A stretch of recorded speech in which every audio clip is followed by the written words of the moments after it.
नमस्कार मित्रों, मैं महाराज कुमार गुप्ता दक्ष स्टडी परिवार में आपको स्वागत करते हैं। आज है 21 दिसंबर और 21 दिसंबर के जितने भी करंट अफेयर्स बन सकते हैं, संपूर्ण करंट अफेयर्स विथ डिटेल्स आपके पास लेकर के आए हैं। यदि आप वीडियो को प्रथम बार देख रहे हैं मित्रों, तो चैनल को ज़रूर सब्सक्राइब कर लें। ठीक है। एक चीज़ आपको भी बोलेंगे कि अपने जीवन में सफल होने के लिए एक छोटा सा प्रतिदिन टारगेट जो है से तय कीजिए और उस टारगेट को पूरा करने में अपना जी जान लगा दीजिए। ठीक है। तभी एक दिन आपका सुखमय का दिन आएगा। बिना समय गवाए हुए मित्रों, आज के प्रथम प्रश्न पर हम लोग ध्यान देंगे। हाल ही में गोवा मुक्ति दिवस कब मनाया गया? हाल ही में गोवा मुक्ति दिवस कब मनाया गया? इसका आंसर हो जाएगा मित्रों 19 दिसंबर को। गोवा मुक्ति दिवस कब मनाया गया? 19 दिसंबर को। आपको बताते हुए चले कि गोवा जो था पहले पुर्तगाली के हाथों में था, मैंने पुर्तगाल का गुलाम था। सन 1961 ईस्वी मतलब 19 दिसंबर 1961 ईस्वी में गोवा जो है से पुर्तगाल से मुक्त हो गया था। लगभग 450 वर्ष गोवा जैसे पुर्तगाल के हाथ में गुलाम था। ठीक है। गोवा से एक और महत्वपूर्ण तारीख आपको बता दे रहे दिवस कि गोवा दिवस कब मनाया जाता है, तो 23 मई को मनाया जाता है। गोवा दिवस कब मनाया जाता है? 23 मई को मनाया जाता है। जबकि गोवा मुक्ति दिवस कब मनाया जाता है, तो 19 दिसंबर को। ये आपको जब भी हम गोवा से रिलेटेड पढ़ाते हैं तो आपको डिटेल्स इसका बता देते हैं, इसलिए आपको याद होना चाहिए। अब हम दिसंबर मंथ के महत्वपूर्ण करंट अफेयर्स पर चलेंगे। 1 दिसंबर सबसे पहले 1 दिसंबर को विश्व एड्स दिवस मनाया जाता है। इसका थीम है मित्रों द लेट कम्युनिटीज लीड। और 1 दिसंबर को बीएसएफ के स्थापना दिवस भी मनाया जाता है। 2 दिसंबर मित्रों विश्व कंप्यूटर साक्षरता दिवस 2 दिसंबर को मनाया जाता है। राष्ट्रीय प्रदूषण नियंत्रण दिवस 2 दिसंबर को मनाया जाता है। अंतर्राष्ट्रीय गुलामी उन्मूलन दिवस जैसे 2 दिसंबर को मनाया जाता है। 3 दिसंबर में हम लोग चलेंगे। विश्व विकलांग दिवस मित्रों 3 दिसंबर को मनाया जाता है। 4 दिसंबर को भारतीय नौसेना दिवस मनाया जाता है। 5 दिसंबर विश्व मृदा दिवस 5 दिसंबर को। राष्ट्रीय स्वयंसेवी दिवस 5 दिसंबर को। और 6 दिसंबर का महापरिनिर्वाण दिवस मनाया जाता है। 6 दिसंबर को महापरिनिर्वाण दिवस मनाया जाता है।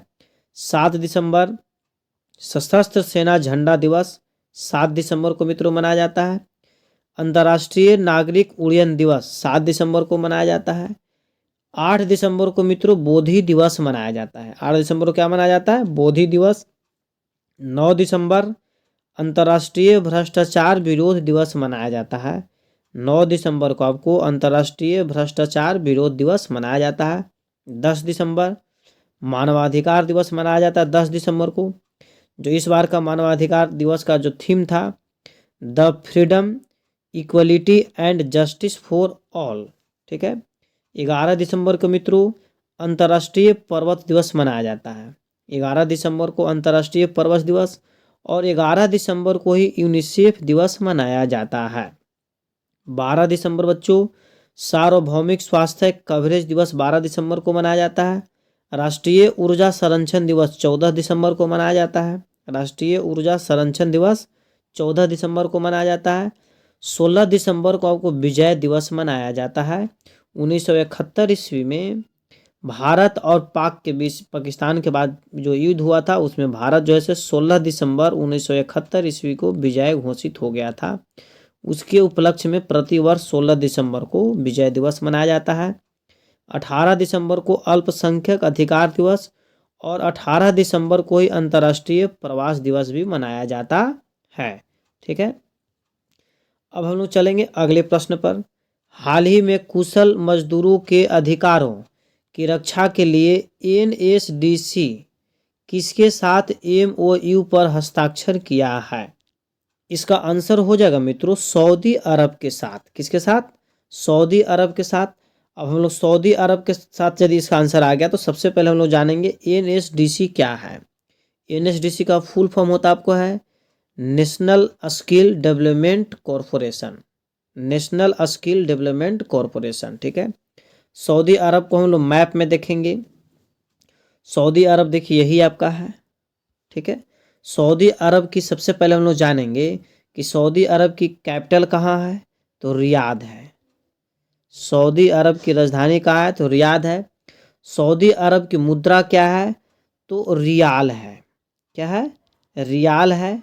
ठीक है, और सऊदी अरब का वर्तमान समय में सुल्तान कौन है, तो आप कुछ कमेंट में आंसर देना है मित्रों। ठीक है, इसके बाद हम लोग इसके मुख्य बिंदु पर ध्यान देंगे। सऊदी अरब ने पाकिस्तान की सबसे बड़ी तेल रिफाइनरी के लिए $10 मिलियन का निवेश किया। फीफा क्लब वर्ल्ड कप 2023 डेग का आयोजन जेदा शहर में किया जाएगा। भारत और सऊदी अरब के बीच अल मोहम्मद अल हिंदी 2023 नौसेना अभ्यास आयोजित किया गया। ठीक है, अगला क्वेश्चन मित्रों आपका, हाल ही में किसने पहली बार विजय हजारे ट्रॉफी का खिताब जीता है। हाल ही में किसने पहली बार विजय हजारे ट्रॉफी का खिताब जीता है, तो इसका आंसर हो जाएगा मित्रों हरियाणा। क्या हो जाएगा, हरियाणा। ठीक है, हरियाणा है। तो हरियाणा का सबसे पहले हम लोग जानेंगे कि हरियाणा का कैपिटल कहाँ है, तो चंडीगढ़ है। ठीक है, हरियाणा कैपिटल कहाँ है, चंडीगढ़ है मित्रों। ठीक है, हरियाणा का जो सीएम कौन है, तो मनोहर लाल खट्टर है। और हरियाणा का गवर्नर जनरल कौन है, तो बंडारू दत्तात्रेय। ठीक है, इसके मुख्य बिंदु पर हम लोग बच्चों ध्यान देंगे। खेलो इंडिया पैरा गेम्स 2023 में हरियाणा शीर्ष पर रहा। हरियाणा सरकार ने अभिनेत्री मीता वशिष्ठ को मनोरंजन नीति परिषद का अध्यक्ष नियुक्त किया। हरियाणा के नए डीजीपी के रूप में शत्रुजीत कपूर ने कार्यभार संभाला। हरियाणा सरकार ने विधुर और अविवाहित लोगों के लिए मासिक पेंशन की घोषणा की। हरियाणा ने 6ठी युवा महिला राष्ट्रीय चैंपियनशिप जीता है। स्टार्टअप 20 शिखर सम्मेलन गुरुग्राम में संपन्न हुआ है। ठीक है, अगला आपका क्वेश्चन मित्रों कि हाल ही में भारतीय सशस्त्र बलों को कहाँ गोल्डन आउल पुरस्कार से सम्मानित किया गया, तो इसका आंसर मित्रों हो जाएगा आपको श्रीलंका। कहाँ सम्मानित किया गया, श्रीलंका। अब हम लोग श्रीलंका को मैप में देखेंगे मित्रों। ठीक है, श्रीलंका देखिए आपको यही है, वर्ल्ड मैप में श्रीलंका है आपका ही। ठीक है, सबसे पहले हम लोग जानेंगे कि श्रीलंका की राजधानी कहाँ है, तो कोलंबो है। श्रीलंका की 2 राजधानी है, एक कोलंबो है, एक श्रीमहिला जयवर्धने, इसी तरह का कुछ है, इसको आप गूगल पर थोड़ा देख लीजिएगा। और श्रीलंका की मुद्रा क्या है, तो रुपया है। क्या है, श्रीलंका की मुद्रा क्या है, तो रुपया है। और श्रीलंका के वर्तमान समय में प्राइम मिनिस्टर कौन है, तो दिनेश गुणवर्धने। ठीक है, और श्रीलंका के वर्तमान समय प्रेसिडेंट मतलब राष्ट्रपति कौन है, तो रनिल विक्रमसिंघे। ठीक है मित्रों, इसका मुख्य बिंदु पर हम लोग ध्यान देंगे। भारत और श्रीलंका के बीच संयुक्त अभ्यास मित्र शक्ति 2023 संपन्न हुआ। फीफा ने श्रीलंका के फुटबॉल महासंघ से प्रतिबंध हटाया है। श्रीलंका में कैंडी इसला पेराहेरा मनाया जा रहा है। श्रीलंका के ऑलराउंडर वानिंदु हसरंगा ने टेस्ट क्रिकेट से संन्यास ले लिया है। ठीक है मित्रों, अगला प्रश्न आपका है कि हाल ही में आईपीएल इतिहास के सबसे महंगे खिलाड़ी मिचेल स्टार्क को किस टीम ने खरीदा है, तो इसका आंसर है बच्चों Kolkata night Riders ball. Mitchell Starc को किसने खरीदा है, तो कोलकाता नाइट राइडर्स ने खरीदा है। इनको कुल जो है कितने राशि में खरीदा गया, इस पर आप ध्यान दीजिए। इनको जो है से 24.75 करोड़ रुपया में इनको खरीदा गया है। ठीक है, बहुत ही। दूसरे नंबर पर जो बच्चों खरीदा गया है वो पैट कमिंस को खरीदा गया है। दूसरे नंबर पर कौन है, पैट कमिंस। ठीक है, अगला प्रश्न मित्रों आपका कि हाल ही में किस राज्य सरकार ने 57 साइबर अपराध पुलिस स्टेशन खोलने की मंजूरी दी है, इसका आंसर है मित्रों उत्तर प्रदेश। योगी बाबा, योगी आदित्यनाथ। ठीक है, अब इसके हम लोग मैप पर थोड़ा सा ध्यान देंगे। उत्तर प्रदेश देखिए आपका यही है। ठीक है, उत्तर प्रदेश की कैपिटल कहाँ है? तो लखनऊ है। उत्तर प्रदेश की कैपिटल कहाँ है? तो लखनऊ है। उत्तर प्रदेश के सीएम कौन है? तो योगी आदित्यनाथ है। और उत्तर प्रदेश के गवर्नर जनरल कौन है? तो आनंदीबेन पटेल। उत्तर प्रदेश की राजधानी जो लखनऊ है किस नदी के किनारे बसा है? तो गोमती नदी के किनारे बसा है। पूछता है एग्जाम में कि लखनऊ किस नदी के किनारे बसा है? तो गोमती नदी के किनारे बसा है। ठीक है, इसके मुख्य बिंदु पर मित्रों हम लोग ध्यान देंगे। उत्तर प्रदेश सरकार ने भारत के पहले दूरसंचार उत्कृष्टता केंद्र की घोषणा की है। उत्तर प्रदेश के CSJM विश्वविद्यालय ने NAAC द्वारा A++ डिग्री हासिल की। उत्तर प्रदेश सरकार ने आंगनवाड़ी केंद्रों पर हॉट कुक्ड मील योजना शुरू की है, मतलब बच्चों को गर्म खाना मिलना चाहिए। अगला प्रश्न मित्रों आपका कि हाल ही में ICAR ने चालू वित्त वर्ष में GDP वृद्धि दर कितने प्रतिशत रहने का अनुमान लगाया है? तो इसका आंसर मित्रों हो जाएगा 6.5 अनुमान लगाया है। पहले जो अनुमान लगाया था आपको 6.2, परंतु अनुमान ही बढ़ गया 6.5 लगाया है। ठीक है, अगला प्रश्न मित्रों आपका कि हाल ही में किसने अंडर-19 एशिया कप का खिताब जीता है? हाल ही में किसने अंडर-19 एशिया कप का खिताब जीता है? तो इसका आंसर बच्चों हो जाएगा बांग्लादेश जीता है। कौन जीता है? बांग्लादेश। ठीक है, बांग्लादेश जीता है। तो बांग्लादेश को हम लोग मैप में देखेंगे, यही बच्चों आपका बांग्लादेश है। बांग्लादेश की राजधानी कहाँ है? तो ढाका है। बांग्लादेश की राजधानी कहाँ है? ढाका है। बांग्लादेश की मुद्रा क्या है? तो टका है। और बांग्लादेश का जो प्राइम मिनिस्टर कौन है? तो शेख हसीना है। अभी सबसे अधिक समय तक और सबसे लंबे समय तक शासन करने वाले प्राइम मिनिस्टर के रूप में जो बन गए हैं तो शेख हसीना ही बन गए हैं। और बांग्लादेश के प्रेसिडेंट कौन है? तो मोहम्मद शहाबुद्दीन साहब है। मोहम्मद शहाबुद्दीन साहब है। इसके मुख्य बिंदु पर मित्रों हम लोग ध्यान देंगे। भारत और बांग्लादेश की नौसेना ने बांगो सागर 2023 का आयोजन किया है। बांग्लादेश के प्रधानमंत्री ने पद ब्रिज रेल लिंक का उद्घाटन किया है।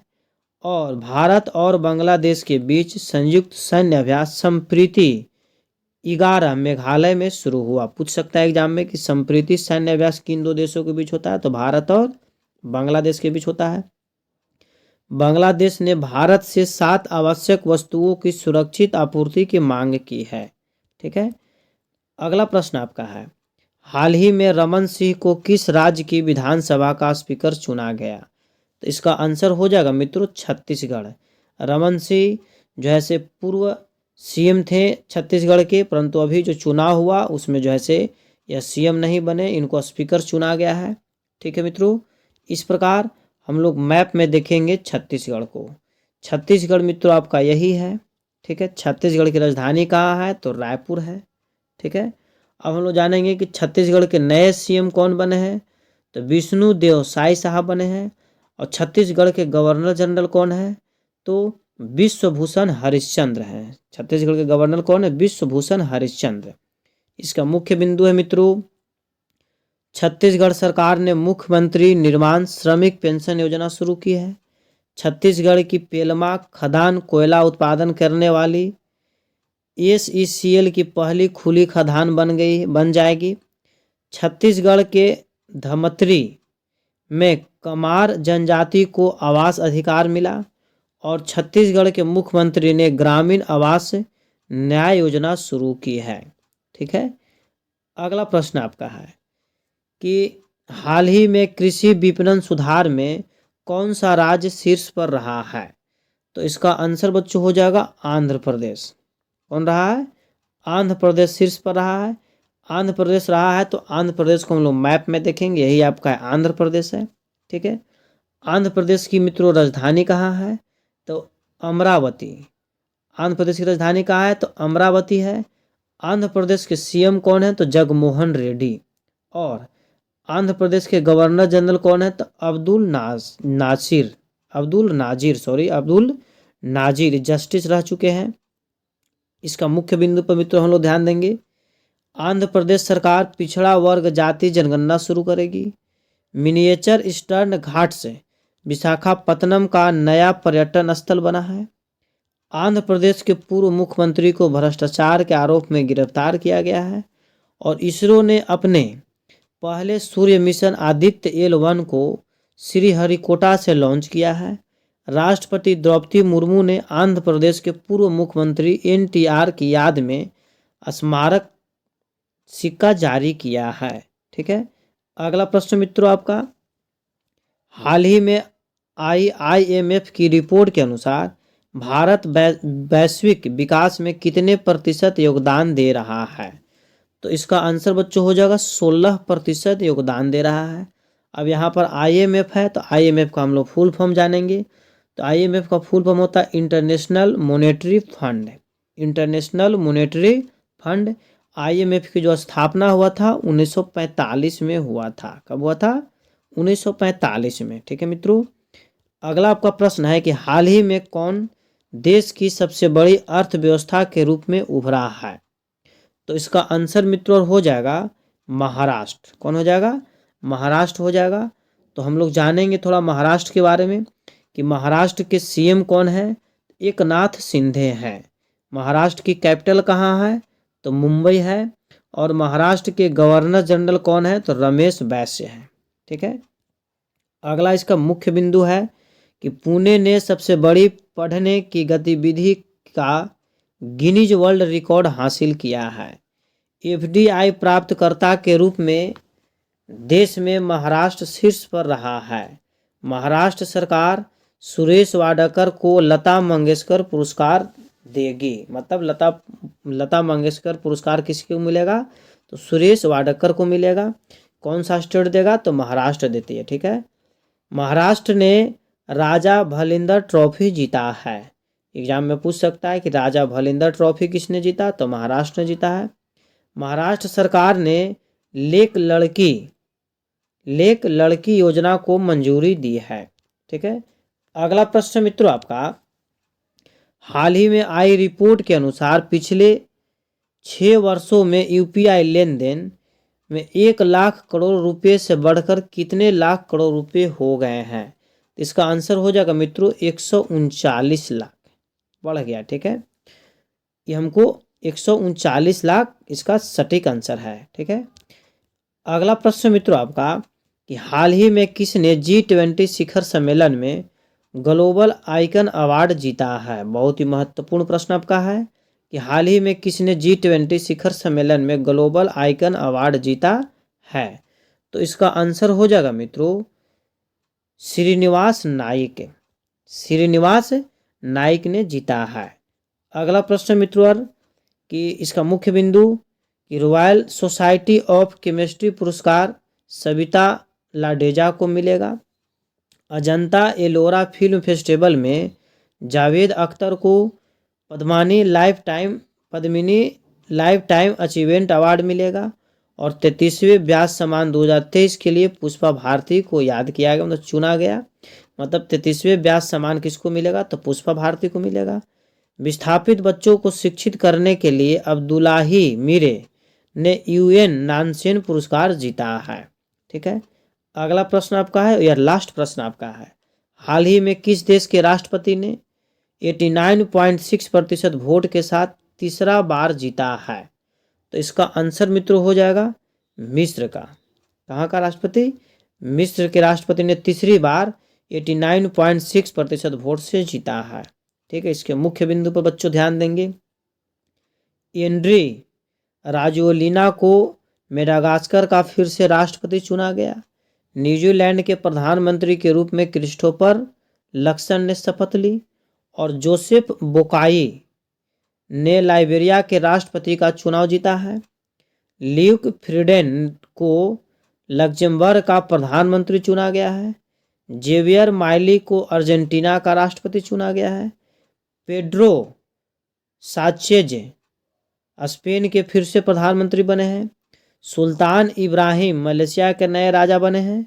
और रॉबर्ट फिको स्लोवाकिया के चौथी बार प्रधानमंत्री बने हैं। ठीक है, इस प्रकार आज का आपके लिए प्रश्न मित्रों इस प्रश्न का आंसर आपको कमेंट्स में एकदम सटीक तरीका से देना है। प्रश्न आपका है कि हाल ही में भारत में इजराइल के राजदूत के रूप में किसे नियुक्त किया गया है। एक चीज़ आपको हम जरूर बोलेंगे कि जो आपको प्रश्न हम देते हैं उस प्रश्न का डिस्क्रिप्शन में, ठीक है, यूट्यूब के कमेंट्स बॉक्स में जितना डिटेल्स में आप लिखा कीजिए, जितना ज़्यादा डिटेल्स में आप लिखिएगा उतना ज़्यादा आपको याद होगा, और लिख कर के ही पढ़ा कीजिए। एक चीज़ और कि यदि यह वीडियो आपको हेल्पफुल लगता हो, यदि आपको जीवन में सपोर्ट करता हो, तो चैनल को ज़रूर सब्सक्राइब कर ले अभी तुरंत, ठीक है दोस्तों। लाइक और शेयर ज़रूर करें ताकि हमें भी सपोर्ट मिले। एक चीज़ और सूचना कि इस वीडियो को अपने स्टडी ग्रुप में ज़रूर शेयर कर दीजिए ताकि सभी बच्चे पढ़ सके और सभी बढ़ सके, ठीक है। एक ग्रुप में पढ़ने से आपको फ़ायदा यह है कि आपको बहुत कम समय में तैयारी हो जाएगा। एक बार प्रेम से बोलिए भारत माता की जय। जय हिंद, जय भारत।